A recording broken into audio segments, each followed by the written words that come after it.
So ayan guys, kasalukuyan na naman nagtra-transplant si Ma'am Shirley. Siya ang aming plantita.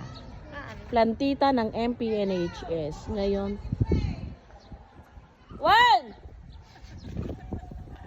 ngayon kasalukuyan siyang nagtra-transplant ng sunflower. And visualizing a million sunflower in front of grade 9 Aquarius. Baby Shari will be grade 10 soon. Soon. Ito kumata pa. 2 years lang man para dyan yun.